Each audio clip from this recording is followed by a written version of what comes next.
Bueno, hola, ¿cómo les va? Tanto tiempo. Hoy vamos a ver cómo para hacer el segundo trabajo, que era sobre la división del trabajo en Smith, sobre la división del trabajo en general y en particular en Smith.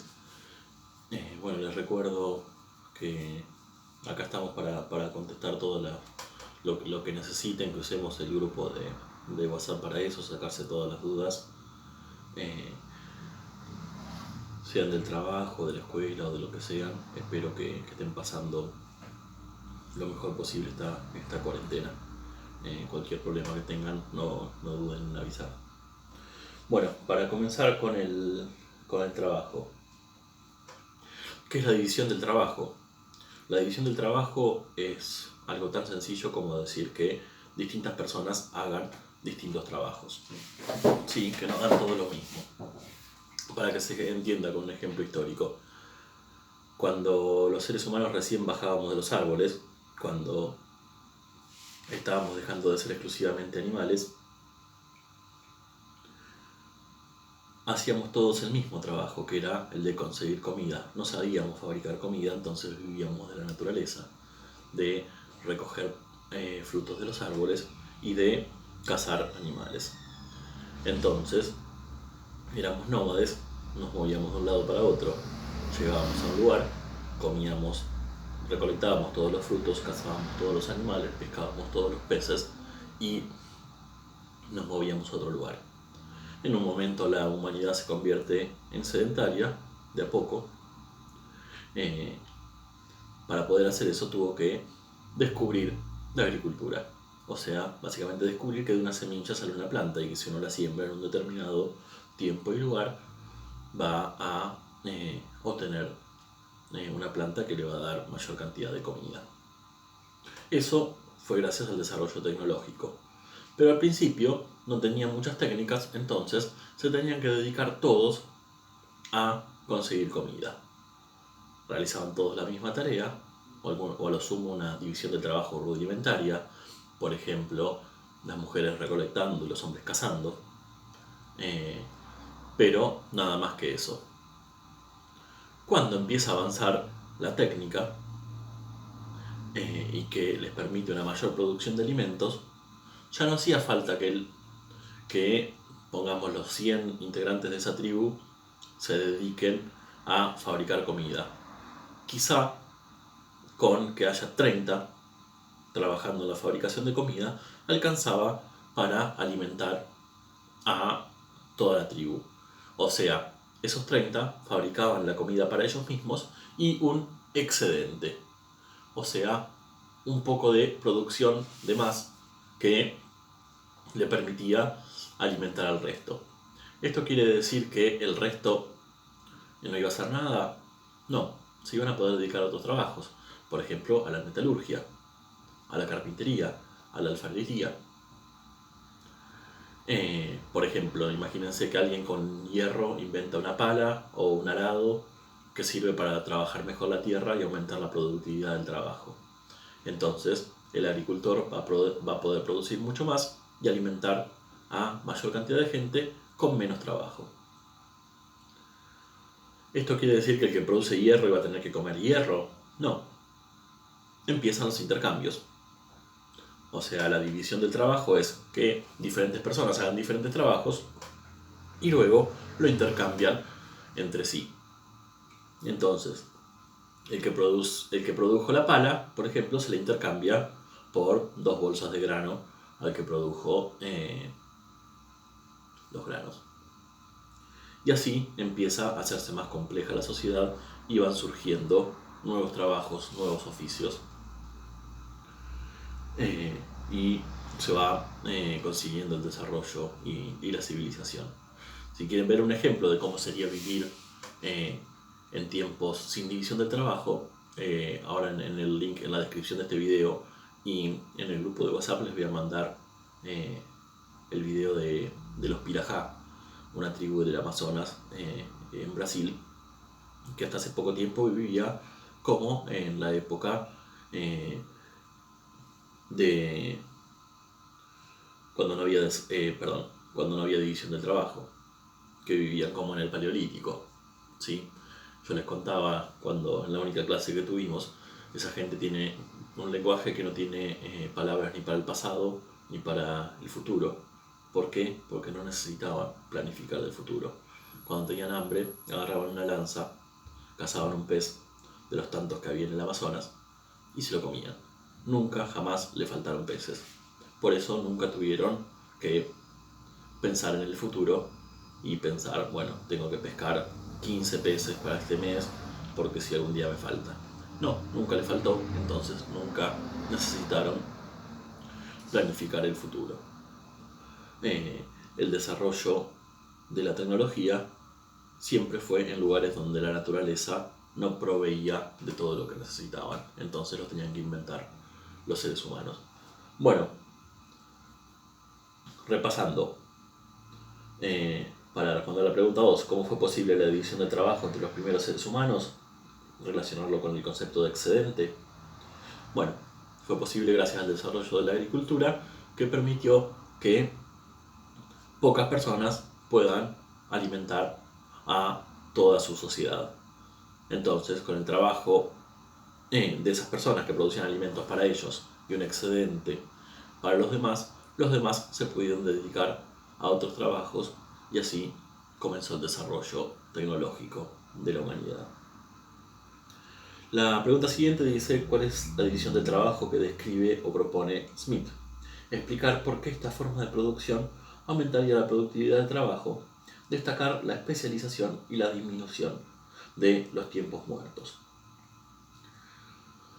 La división del trabajo que propone Smith es la división del trabajo al interior de un establecimiento productivo.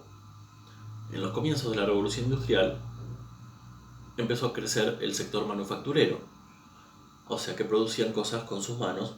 Entonces, para producir, por ejemplo, un zapato, se trabajaba prácticamente de manera artesanal. El mismo trabajador producía la suela, o sea, recortaba la suela en madera, después se paraba, iba a otro lugar, agarraba la tijera, cortaba el cuero, luego lo cosía, lo pegaba, tenía que esperar a que se seque el pegamento y después lo terminaba de armar. Pero todo el trabajo, desde el principio hasta el fin, lo realizaba el mismo trabajador. Eso es el trabajo artesanal. Y ocupando simplemente sus manos o alguna herramienta muy básica. ¿Qué proponía Smith? Que en vez de trabajar de esa manera, haya división del trabajo y especialización. ¿Qué quiere decir? Que tenía que haber un trabajador que se dedique solamente a cortar la suela. ¿Sí? Que su único trabajo sea cortar suelas. Otro trabajador que su único trabajo sea cortar el cuero. Otro trabajador que su único trabajo sea coser.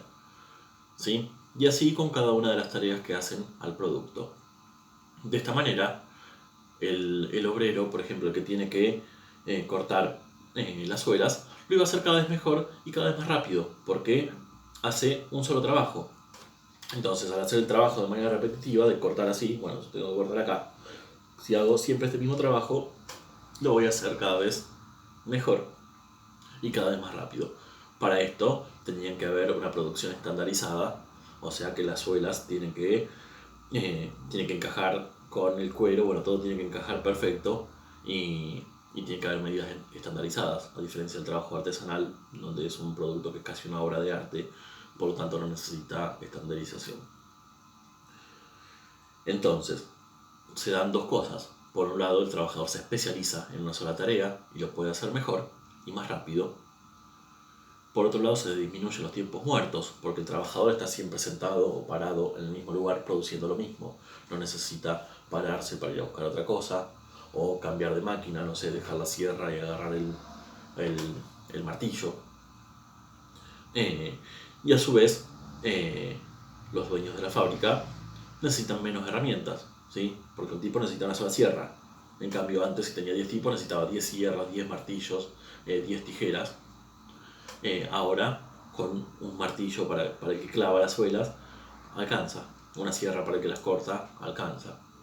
Y por otro lado se disminuyen los tiempos muertos que se pierden cuando uno va moviéndose de un lado para el otro para cambiar de trabajo, que además también es mucho más difícil especializarse en algo cuando primero tenés que cortar la suela y como que cambias el chip, para decirlo en términos de hoy, y vas a cortar el cuero, y así tenés que ser especialista en muchos trabajos. El que hace muchas cosas no es especialista. Eso permite que se aumente mucho la productividad. Si uno pone a 10 trabajadores con división del trabajo, o sea, haciendo cada uno una tarea, para hacer zapatos, por ejemplo, y pone a 10 artesanos a hacer todas las tareas cada uno, vas a tener una mayor cantidad de zapatos en los que trabajan con división del trabajo. ¿Por qué? Por la especialización y la disminución de los tiempos muertos. ¿Sí? Entonces lo que Smith proponía precisamente era eso, que se busque en los establecimientos productivos que haya especialistas en cada tarea, que en vez de realizar todas las tareas, que cada uno realice una tarea distinta y se vuelva un especialista en eso. La 4 dice en qué se diferencia el trabajo artesanal de la producción industrial con división del trabajo. Bueno, en parte lo expliqué también ahí, ¿sí? El trabajo artesanal, lo repito por las dudas, el trabajo artesanal hace el mismo trabajador todo el trabajo de principio a fin, como expliqué con el zapato. Con la división del trabajo se hacen con diferentes tareas, diferentes personas haciendo diferentes tareas. Si a eso le sumamos la introducción de la maquinaria, por ejemplo, la máquina de vapor de James Watt, que permitía mover las hilanderas, las que hacían el hilo en las primeras fabricaciones de telas en la revolución industrial, permitió un gran cambio, porque imagínense de hacerlo a mano, hacerlo con una maquinaria que funciona con la fuerza del vapor, imagínense los cambios que produjo en la cantidad y la calidad de la producción. Por último, lo que les pido es que me den un ejemplo de producción de algo de manera artesanal y con división del trabajo. O sea, una misma cosa. ¿Qué tendrían que hacer? Lo mismo que hice yo recién con el zapato, pero hazlo con otra cosa, así no me copien el ejemplo.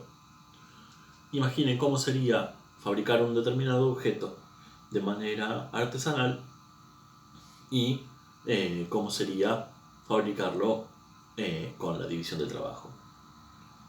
Sí, algo sencillito, ¿sí? No le den mucha vuelta. Bueno, espero que les sirva esta explicación. Mándenme cuanto antes el trabajo.